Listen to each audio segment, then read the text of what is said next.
We all love pickles, that's why we're here. But sometimes pickles are confusing. What makes a kosher pickle kosher? What is a bread and butter pickle and why is it called that? What's the difference between all the different types and styles of pickles anyway? In this video, I wanted to give you an overview for whenever you are shopping for pickles or if you want to make pickles at home, which I promise is definitely worth the effort. First of all, for today, we're talking about cucumber pickles. Because technically a pickle is of course a universal word for anything that's pickled. Could be those famous pickled onions, you know? Another thing that's universal is the technique of pickling itself. Preserving food in a salty and or acidic solution. So let's work our way up and start with the quickest, most basic pickle there is, the quick pickle. Quick pickles can't really be store-bought because the whole idea is that you basically do a speed run through the pickling process, starting with fresh ingredients. So let's make two different types of cucumber quick pickles. Both start with the same process, thinly slicing up any type of cucumber. If quick pickling takes away the time needed for regular pickling, we're making up for that by dramatically increasing the surface area of our food, allowing for the brine to do its work much faster. A mandolin slicer is perfect for that. You can of course use a different grating or slicing tool as well, or use good old elbow grease and a knife. Now the part that makes this a quick pickle rather than a cucumber salad is toss your cucumber slices in a few sprinkles of salt, give them a careful massage and let that salt draw out the moisture from the cucumbers for at least 15 to 30 minutes. After that, discard the water they release and we continue with step 2. Seasoning. Here are two of my favorites. For a Swedish or Scandinavian style cucumber, add white vinegar, sugar, and a small handful of chopped fresh dill. Dill is definitely cucumber's best friend, as we will see clearly throughout this video. Give everything a thorough mix, and after a few minutes, your quick pickles are ready to enjoy. Looks pretty great to me. Cheers, guys. Oh yeah. They're delicate, they're refreshing, they're sweet and tangy, and there's a very good reason they're the perfect companion for rich, savory hot meals like Swedish meatballs.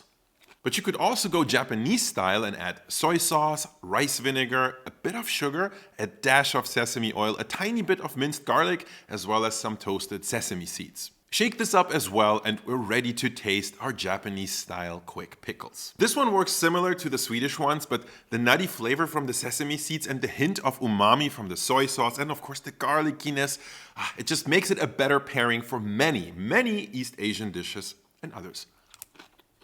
Oh yeah, I'm gonna finish this after the video for sure. So far so good, but now let's get real with some actual slow pickles. And I want to start with one that's near and dear to me, the lacto-fermented pickle. On the English language food internet, these will often be referred to as kosher pickles or kosher dill pickles. That's because they were mostly popularized in America through Jewish delis, where they were served as snacks alongside classics like the Reuben sandwich. They were not invented in the US though, they found their way there via Ashkenazi Jews that shared the habit of lacto-fermenting cucumbers with much of Eastern Europe actually. That's why the name kosher pickle is a bit misleading honestly. They are not necessarily prepared under the religious kosher laws of Judaism. It rather refers to a style of preparation common in the Jewish community. And that style traditionally is natural lacto-fermentation with garlic and dill. These are sometimes also called sour pickles, and this is a store-bought lacto-fermented or sour pickle from Germany, and immediately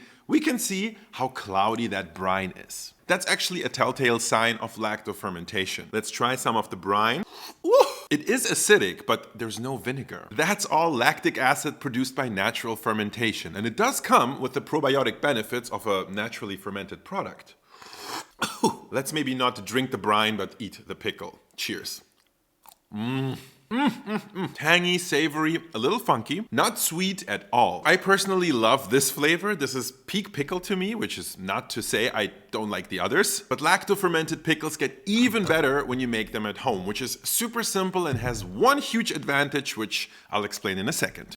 Let me confess, I recently checked my finances and discovered countless forgotten subscriptions and expired free trials I never canceled. But you can avoid my mistake with today's sponsor, Rocket Money. Rocket Money is an all-in-one personal finance app that helps you cancel subscriptions, lower bills, and manage your money smarter all in one place. You can connect your bank account and Rocket Money pulls up all of your subscriptions in one list. And you might just discover that, like me, you're paying for way too many delivery or streaming services. But with just a couple of taps, Rocket Money starts the cancellation process for the ones you don't need. This might take a few days to process, but the app takes care of all the heavy lifting. No endless customer service calls, no hassle for you. And it doesn't stop there. Rocket Money can even help you lower some of your bills by using their expert negotiators. Yes, they work on your behalf to get you the best rates. Rocket Money breaks down where you're overspending and even helps you create savings goals. It's basically like having a budgeting coach with you at all times. So if you want to save money and take control of your finances, head to rocketmoney.com/Andong or click the link in the description. You can start for free and unlock even more features with premium. Don't be like me, stop funding random subscriptions and start saving smarter. Rocket Money's got your back. Thank you, Rocket Money, for sponsoring this video. First, let's start with our cucumbers. For this, you want to try to find the smallest cucumbers you can get your hands on. I'm using Persian cucumbers today, and I should definitely mention these are not the best possible choice. Ideally, you'd use pickling cucumbers. They are a variety that has the perfect texture and properties for pickling, but I know these can be hard to come by. Here in Germany, for example, they're only available during cucumber season, I think around August, but most small cucumbers will do the trick. Either way, you want to trim both ends.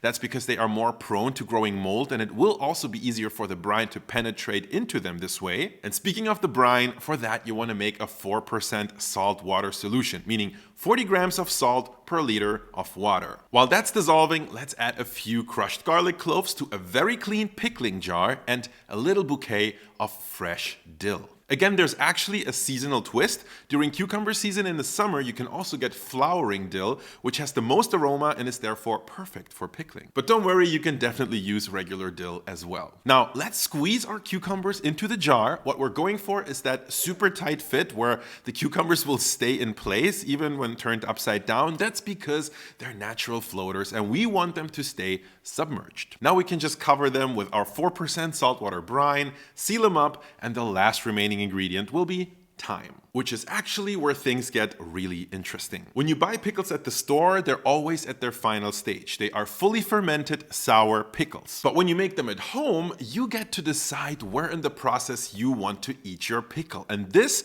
is a bigger advantage than you might think. After 3 days on the counter, we will have just started fermentation. This is when the cucumbers reach a stage called malasolnie in Russian. It's very popular across Eastern Europe to start eating pickles at this stage, where they are only lightly salted and mildly fermented. They're somewhere between a fresh cucumber and a pickle, so still very crisp, but just slightly sour. So good. Absolutely fantastic as a snack or in summery salads. Normally, you'd put your malasolnie pickles in the fridge at this stage where they will continue to slowly ferment and mature. After 7 to 10 days, the process will have fully penetrated the pickle, and this is the stage where they are called new pickles. Still kind of fresh and crunchy, but already tangier. But it's only after a month or so where they mature into a fully sour pickle, a little closer to what you can buy at the store or a deli. I think it's super fun to have your pickles evolve in the fridge as you eat them, and unless you have a Jewish deli nearby, I guarantee homemade ones will taste better than store-bought. But I do think store-bought pickles can be a great choice as well, and for that, let's move to our last big category: vinegar pickled pickles. The difference in this category is obviously that these are not naturally fermented pickles. They are preserved in vinegar, which is technically and practically not fermentation, by the way. One dead giveaway is the super clear pickling liquid as opposed to the super cloudy one from the lacto-fermented ones, but that doesn't mean they're less good. I love buying these at the store, so let me introduce you to my favorite kinds and what makes them so special. First of all, we have Lebanese pickles. These are preserved with plenty of salt and vinegar.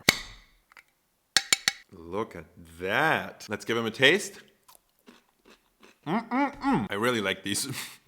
They're quite salty, quite tangy, a bit spicy, a bit garlicky, and super crisp, which I love. They're maybe my favorite part of some classic Middle Eastern dishes. Like a shawarma sandwich is just not the same without these. Absolutely delicious. Next up we have, well, pickles, just normal vinegar pickles. In Germany, these are called Gewürzgurken, which just means spiced pickles, but don't worry, Germans don't know what spicy means, so I think we're safe. That was a tough cookie. Oh, we call them spiced pickles because they're seasoned with plenty of tasty things. Other than dill, there's also mustard seeds, onions, and some peppers even. Ooh! But most importantly, sugar. Yes, these are sweet and sour pickles. So let's give them a try.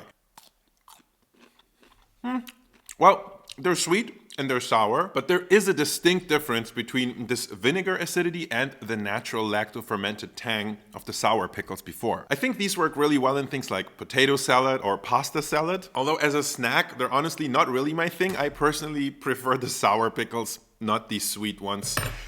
Unless you give me these cornichons. Open. Ooh, that was a good one. These are basically very similar to the sweet vinegar pickles, with the major difference that only these tiny, tiny cucumbers are used to make cornichons. Let's try one. Oh, holy crap. This is good. Whew. Extra crunchy, extra tangy, and just delightful to eat. I hear they're also a kid's favorite. Cornichons are just so fun to eat. I would say they're almost at the top of the list for me. And then we have some honorable mentions. Have you heard of American bread and butter pickles? These are basically just sweet vinegar pickles sliced with a wave cutter and then dyed yellow with the addition of some turmeric. That's pretty much it. They get their name from Great Depression times, where there are two theories. Either people would eat them with bread and butter since they didn't have anything else, or they would trade them for bread and butter since they didn't have anything else. Then, traveling beyond Europe, you can find achar pickles in India, which are some heavily seasoned and spiced sliced cucumbers. Very good as a refreshing bite in an Indian meal. And of course, Koreans make cucumber kimchi.